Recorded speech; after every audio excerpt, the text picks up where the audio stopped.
eksperimen makan sajian tengah malam Jumat Kliwon berakhir datang sosok putih menyeramkan. Wih serem. Oke cuy, berawal dari nobar timnas. Di sini aku nobar bareng teman-temannya, tapi cuma setengah pertandingan karena sinyalnya itu susah banget. Pas aku pulang malah aku salvok sama yang di kelas ya, dan ternyata aku malah baru ingat ternyata malam ini adalah malam Jumat Kliwon. Dan pas aku ke belakang rumah ternyata juga ada sesajen kayak gini ya. Tempatku itu masih ada kayak gini setiap malam Selasa Kliwon atau Jumat Kliwon. Kalau di tempat kalian itu masih ada apa enggak cuy? Dan di sini juga ada bekas kemenyan yang sudah dibakar ya. Dan karena aku lapar, aku mau makan pisangnya. Kira-kira bakal kenapa-napa apa enggak ya? Dan apakah penunggu sesajen ini bakal marah apa enggak ya? Kita coba aja ya cuy. Bakal aku eksperimen. Dan setelah aku makan pisang, lanjut aku mau makan bubur merah putihnya. Dan pas aku makan ternyata rasanya itu hambar banget cuy, nggak enak sama sekali. Kata orang kalau sesajen kayak gini itu sudah diambil saripatinya. Dan lanjut aku minum kopinya ya. Dan pas aku minum rasanya itu manis-manis bercampur aroma kembang cuy. Jadi aku agak merinding di sini ya. Dan ini penampakan sesajennya cuy, ada rokok kembang dan lain-lain, termasuk ada berbagai macam kopi dan air kembangnya cuy. Tapi nggak aku minum semuanya. Dan lanjut setelah itu aku nonton timnas cuy. Dan pas aku nonton timnas malah aku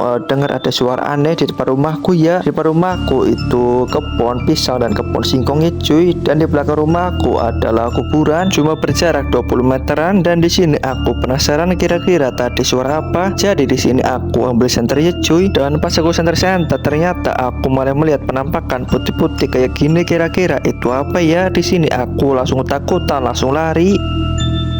Akibat nekat eksplor kuburan cuma bertiga, malah lihat penampakan putih, OTW langsung kabur kayak gini. Oke cuy, jadi seperti biasa setiap malam itu lagi pada nongkrong di rumah si Marmin cuy. Dan di sini aku gebut banget nih, jadi aku ngajakin Mas Spontan dan Indo Mendok itu eksplor kuburan ya. Dan kali ini kita itu nekat banget ya eksplor kuburan cuma bertiga, apalagi ini malam Jumat ya cuy. Dan di sini juga itu gelap banget ya karena nggak ada yang bawa senter ya, cuma adanya bawa HP nih. Dan sebelum ke kuburannya di sini kita itu eksplor rumah kosong dulu ya cuy, yang rumah tiganya itu sudah terbengkalai puluhan tahun. Dan OTW di sini kita sudah sampai di tengah kuburan nih. Di sini itu langsung merinding ya cuy, dikarenakan pas kita baru sampai kuburannya burungnya itu pada bunyi ya cuy. Nggak tahu burung apa nih, kira-kira itu burung apa ya cuy? Apa mungkin itu penunggu kuburannya nih? Apalagi ini malam Jumat ya. Dan sekarang kita berhenti dulu nih, yaitu di tengah kuburan pasti cuy. Dan kalian bisa lihat sendiri nih, kanan kiri itu batu nisan semua ya cuy, dan ada kembangnya nih. Dan kita bertiga itu kaget banget cuy, langsung ngucap astagfirullah nih cuy, karena kita lihat penampakan putih kayak gitu. Wih ngeri banget cuy. Di sini kita langsung naik sepedanya itu cepet banget ya karena takut banget nih, sampai merinding ya cuy. Tadinya malah sampai jatuh cuy. Wih ngeri banget.